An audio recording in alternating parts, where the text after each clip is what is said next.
Hi friends, आप सभी का स्वागत है आपके अपने यूट्यूब चैनल रिजल्ट बिल्डर में। हाँ, आज हम आप सभी के लिए रेलवे ग्रुप डी 2018 का क्वेश्चन पेपर लेकर आए हैं जो आप सभी के लिए इम्पॉर्टेंट है और एग्जाम के दृष्टिकोण से आप सभी के लिए इम्पॉर्टेंट होने वाला है। जो देख रहे हैं 2022 के एग्जाम्स में क्वेश्चंस इसमें से पूछे जा रहे हैं। आइए हम आज आप सभी को रेलवे ग्रुप डी के क्वेश्चंस कराते हैं। टेलीग्राम के चैनल पर जाने के लिए हमारे डिस्क्रिप्शन बॉक्स में आप जा सकते हैं और वहाँ से टेलीग्राम से जुड़ सकते हैं और टेलीग्राम से जुड़े रहिए ताकि हम आपको अधिक से अधिक अपडेट दे सके।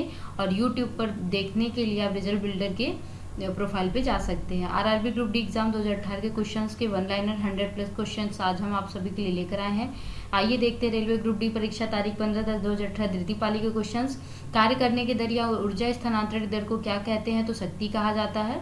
16 ग्राम ऑक्सीजन में ऑक्सीजन के कितने परमाणु होते हैं? 6.022 × 10⁻23 परमाणु होते हैं। आधुनिक आवर्त सारणी में कितने समूह और कितने आवर्त हैं? 18 समूह और 7 आवर्त हैं। जब एक वस्तु को अवतल दर्पण के वक्रता केंद्र से बाहर रखा जाता है तो छवि का निर्माण किसके बीच होगा? फोकस और वक्रता केंद्र के बीच में होता है। CaCl2 का सूत्र इकाई द्रव्यमान है 111 U होता है, 111 U होता है। किसमें बिना पंखों ग्रंथि वाली त्वचा होती है? उभयचर में होती है। मैग्नीशियम रिबन एक चमकदार सफेद लौ के साथ जलता है और एक सफेद रंगीन पाउडर में बदल जाता है। हमारे शरीर में आवागमन के लिए तथा विकास के लिए जिम्मेदार है, मांसपेशियों तक जिम्मेदार है। अल्युमिनियम धातु बना सकता है, उभयधर्मी ऑक्साइड बना सकता है जिसका गलनांक बहुत निम्न होता है। मादा रोगाणु कोशिकाएं या अंडे किसमें निर्मित होते हैं? अंडाशय में निर्मित होते हैं। जीव विज्ञान में कोशिकाओं का ऊर्जा स्रोत है ATP। 1 जूल बराबर होता है 1 newton × 1 metre. Railway group D परीक्षा तारीख 15/10/2018 तृतीय पाली के क्वेश्चंस को देखिएगा। एक रासायनिक अभिक्रिया के दौरान अभिक्रिया और उत्पादों के द्रव्यमानों का योग अपरिवर्तित रहता है, इसे क्या कहा जाता है? इसे द्रव्यमान संरक्षण का सिद्धांत कहा जाता है। कार्बन डाइऑक्साइड में कार्बन की संयोजकता होती है 4 होती है। मीटर प्रति सेकंड स्क्वायर किसकी SI इकाई है? त्वरण की होती है। HIV एड्स से पीड़ित लोगों के लिए किसने वायरल लोड टेस्ट लॉन्च किया? JP नड्डा द्वारा लॉन्च किया गया है। रॉकेट लॉन्चिंग किस नियम पर आधारित? न्यूटन के गति का तृतीय नियम पर आधारित है। नाइक्रोम मिश्र धातु में बनी होती है, 4 घटकों में बनी होती है।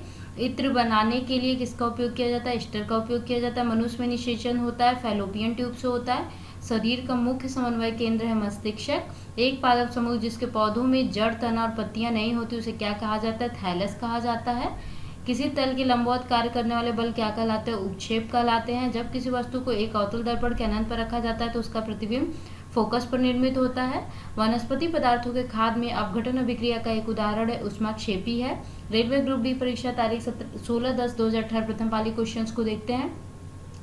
यदि एक वस्तु दोनों सिरों से पकड़कर खींची जाती है तो उस पर लागू बल को क्या कहा जाता है? खिंचाव कहा जाता है। ओजोन का आणविक द्रव्यमान है 58 U। किसका सामान्य सूत्र CnH2n+2 होता है? एल्केन का होता है। शुक्रवाहिका सामान्य मार्ग के निर्माण के लिए मूत्राशय से होकर जाने वाली नलिका के साथ जुड़ी होती है जिसे क्या कहा जाता है? मूत्रमार्ग कहा जाता है। संक्रमण धातु नहीं है NP। CaO का सूत्र का इकाई द्रव्यमान है 56 U। देखिए ये क्वेश्चन पूछा गया था 2022 में फर्स्ट शिफ्ट में। ब्लैक एंड व्हाइट फोटोग्राफी में धातुओं के यौगिकों का उपयोग किया जाता है, Ag का किया जाता है और उसमें AgCl मतलब AgCl का यूज किया जाता है, सिल्वर क्लोराइड का, ध्यान रखिएगा। धातु का वह गुण जिसके कारण उसे तार के रूप में ढाला जा सकता है तन्यता। प्रत्येक न्यूरॉन एक साइटोनन से निर्मित होता है जिसमें से कई छोटी छोटी शाखाएं निकली होती हैं, उन्हें क्या कहा जाता है? धूमिकाएं कहा जाता है। एक बंदूक से गोली चलाई जाती है और बंदूक पीछे की ओर जाती है तो बंदूक की गतिज ऊर्जा गोली से होगी कम होती है। उत्क्षेप बटे क्षेत्रफल दाब होता है।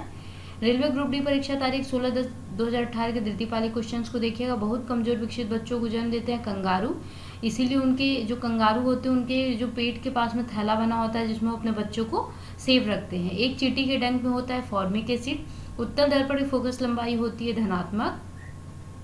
अणु का गठन करने वाले परमाणुओं की संख्या को इसके किस रूप में जाना जाता है? परमाणुकता के रूप में जाना जाता है। आधुनिक आवर्त सारणी के समूह में सभी तत्व गैस हैं, 18 में होते हैं। तांबा धातु का उपयोग क्या बनाने के लिए किया जाता है? विद्युत तार बनाने के लिए किया जाता है। क्वेश्चन नंबर 44 देखिए, किसने पदार्थ की प्रकृति के बारे में बुनियादी सिद्धांत प्रदान किया? उत्तर होगा जॉन डाल्टन ने। ध्वनि में चलती है और हमारे कानों तक पहुंचकर, हवा के माध्यम में चलती है और हमारे कानों तक पहुंचकर हमें ध्वनि का संवेदन प्रदान करती है। क्वेश्चन नंबर 46 देखिएगा, इकाई समय में किसी वस्तु द्वारा तय की गई दूरी को क्या कहा जाता है? औसत गति कहा जाता है। दोनों में स्थिति में एक अभिलंबित किरण, आपतित किरण, परावर्तित किरण सभी एक ही सतह पर होते हैं। उत्तर हो जाएगा आवर्तन तथा परावर्तन। पादप हार्मोन वृद्धि रोकता है अब्सिसक अम्ल का। एक इलेक्ट्रॉन में 1.6 × 10⁻19 कूलम होते हैं जो ऋणात्मक आवेश के साथ होते हैं। बीजाणु निर्माण द्वारा उत्पन्न होता है राइजोपोस। रेलवे ग्रुप डी परीक्षा तारीख 16/10/2018 तृतीय पाली क्वेश्चंस को देखिएगा। रक्त में नहीं होते तंतुबंध रक्त में नहीं होते हैं। परमाणु क्रमांक 17 वाले एक तत्व नीचे दिए गए 35 परमाणु क्रमांक के तत्वों की समान विशेषताएं रखेगा। जिन अंगों की मूल संरचना भिन्न होती है लेकिन दिखने में एक जैसे होते हैं, उनके कार्य भी समान होते हैं, उन्हें क्या कहा जाता है? समरूप अंग कहा जाता है। जब दो समान बल किसी पिंड पर एक दूसरे के विरुद्ध दिशा में प्रयुक्त होते हैं तो पिंड पर प्रयुक्त होने वाला कुल बल क्या होगा? 0 होगा। आइए क्वेश्चन नंबर 55 देखिएगा। एक वृत्ताकार पथ में स्थिर गति वाले पिंड की गति को समान कहा जाता है वृत्तीय गति, समान वृत्तीय गति कहा जाता है। वस्तु में कंपन होने पर उत्पन्न होती है ध्वनि। जब लोहे की फाइलिंग में हाइड्रोक्लोरिक एसिड मिलाया जाता है तब क्या तैयार होता है? तो हाइड्रोजन गैस और लौ क्लोराइड तैयार होता है। क्वेश्चन नंबर 58 देखिए, कोशिका विभाजन को प्रोत्साहित करता है साइटोकाइनिन करता है। क्वेश्चन नंबर 59 देखिएगा, जल में अम्ल के मिश्रण को क्या कहा जाता है जिसके परिणाम स्वरूप प्रति इकाई आयतन में आयनों की सांद्रता में कमी हो जाती है? तनुकरण में। किसको ना तो उत्पन्न किया जा सकता और ना ही नष्ट किया जा सकता? ऊर्जा को। रेलवे ग्रुप डी परीक्षा 22/10/2018 प्रथम पाली के क्वेश्चंस पूछे गए। 61 क्वेश्चन देखिएगा। सार्वत्रिक गुरुत्वाकर्षण नियतांक जी की खोज किसने की थी? हेनरी कैवेंडिश द्वारा किया गया था। सोडियम को किसमें संग्रहित किया जाता है? मिट्टी के तेल में। किसी यौगिक की सबसे छोटी संभव इकाई को क्या कहा जाता है? अणु कहा जाता है। आइए क्वेश्चन नंबर 64 देखिएगा। गुरुत्वाकर्षण द्वारा किया गया कार्य वस्तु के आरंभिक और अंतिम अवस्थाओं किस पर निर्भर करता है? ऊर्ध्वाधर ऊंचाइयों के अंतर पर निर्भर करता है। क्वेश्चन 65 देखिएगा, जब पौधे के भाग की वृद्धि प्रकाश की अनुपस्थिति में होती है तो इस प्रक्रिया को क्या कहा जाता है? ऋणात्मक प्रकाश सानुवर्तन कहा जाता है। समय के साथ किसी वस्तु का वेग दिखाने वाले ग्राफ को क्या कहा जाता है? वेग समय ग्राफ कहा जाता है। किसी मिश्र धातु की एक धातु यदि मरकरी है तो वह धातु क्या कहलाएगी? अमलगम कहलाएगी। कोयला और पेट्रोलियम के दहन से N2 और S ऑक्साइड का निर्माण होता है। CO2 के 10 मोल्स का द्रव्यमान 440 होता है। लोहे की कील का घनत्व पानी के घनत्व से अधिक होता है। ध्यान रखिएगा। रेलवे ग्रुप डी परीक्षा तारीख 22/10/2018 तृतीय पाली क्वेश्चन देखिएगा। क्वेश्चन 71 है, 5वें आवर्त में अति धात्विक तत्व है रूबिडियम। क्वेश्चन 72 देखिएगा, सहसंयोजक बॉन्ड में निम्न गलनांक और क्वथनांक बिंदु होते हैं क्योंकि इंटरमॉलिक्यूलर बल कमजोर होते हैं। जब किसी पिंड को विषुवत रेखा से उत्तर और दक्षिण ध्रुव पर ले जाया जाता है उसका भार बढ़ जाता है। क्वेश्चन नंबर 74 देखिएगा, सापेक्ष घनत्व पदार्थ का घनत्व पानी के घनत्व के बराबर होता है। किसका रासायनिक सूत्र Na2SO4 होता है? सोडियम सल्फेट का होता है। ब्रायोफाइट्स की निचली बाह्य त्वचा कोशिकाओं में बढ़ने वाले भाग को क्या कहा जाता है? राइजॉइड कहा जाता है। 1 न्यूटन होता है 1 kg/m² के टेल खनिज होता है नरम। क्वेश्चन नंबर 79 देखिएगा, मूत्राशय से आने वाली ट्यूब के साथ एकजुट होता है ताकि मूत्र मार्ग नामक एक आम मार्ग बन सके। वॉश डिफरेंस होता है। हड्डी होती है संयोजी। C6H14 में 5 समावयवी होते हैं। मानव मस्तिष्क का ग्राम में वजन 1350 होता है। रेलवे ग्रुप डी परीक्षा तारीख 22/10/2018 के तृतीय पाली क्वेश्चन, पैरेन्काइमा, कोलेनकाइमा और स्क्लेरेन्काइमा साधारण स्थायी ऊतक है। 3 प्रकार के होते हैं ये। यदि संवेग और वेग दिया हो तो द्रव्यमान ज्ञात करने के लिए प्रयुक्त सूत्र P/V हो जाएगा। प्रजनन तंत्र के शुक्राणु में मुख्य आनुवंशिक सामग्री पाई जाती है। ध्यान रखिएगा। पौधे के किस अंग की वृद्धि जब किसी विशिष्ट उद्दीपक की ओर होती है तो इस प्रकार को क्या कहा जाता है? धनात्मक अनुवर्तन कहा जाता है। आवृत बीजी पौधे जिनके बीजों में 2 द्विबीजपत्री होते हैं जिन्हें क्या कहा जाता है? द्विबीजपत्री पौधे कहा जाता है।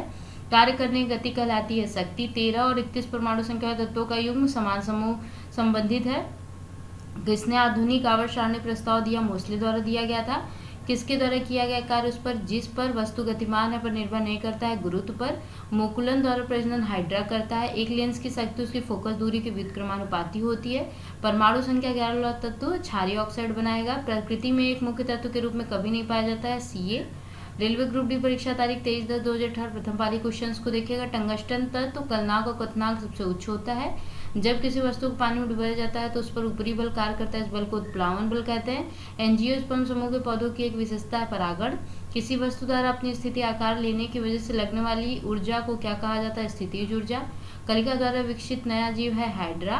एक धातु के उस गुण को क्या कहा जाता है जिसमें उसकी सतह चमकदार होती है? धात्विक चमक। संवेद की अंतर्राष्ट्रीय इकाई है kg/s। प्रतिरोधकता की इकाई है Ω/मीटर। नाइट्रोजन और हाइड्रोजन से किसका संश्लेषण? प्रकाश रासायनिक अभिक्रिया नहीं है, अमोनिया का। समूह 1 के तत्वों क्या कहा जाता है? क्षारीय कहा जाता है। अणु शब्द के परिचय द्वारा 1986 में आसपास कराया गया था विल्हेम ओस्टवाल्ड द्वारा। ग्रंथियों को क्या कहा जाता है? वाहिनी ग्रंथि कहा जाता है। जब कोई वस्तु उत्तल लेंस के F1 और O के मध्य में हो, फोकस और वक्रता केंद्र O के मध्य में हो, प्रकाशीय केंद्र। जब कोई वस्तु उत्तल लेंस के F1 और O के मध्य हो तो प्रतिबिंब हमेशा अभिवर्धित, आभासी और सीधा बनता है। ठीक है फ्रेंड्स, आप सभी का बहुत बहुत धन्यवाद। हमने 100+ क्वेश्चंस करा दिए हैं जो आप सभी के आगामी परीक्षाओं के लिए बहुत इंपॉर्टेंट है, जो रेलवे ग्रुप डी परीक्षा में पूछे जा रहे हैं। लगभग रिलेटेड क्वेश्चंस ही है। हमने फर्स्ट, सेकंड, थर्ड शिफ्ट के भी क्वेश्चन 17 और 18 अगस्त के करा चुके हैं और हम आगे भी आपको क्वेश्चंस कराएंगे। अपने यूट्यूब चैनल रिजल्ट बिल्डर से जुड़े रहें, देखते रहें आपका अपना यूट्यूब चैनल रिजल्ट बिल्डर। आप सभी का बहुत बहुत धन्यवाद। लाइक, शेयर और सब्सक्राइब कर दें और कमेंट करना ना भूलें।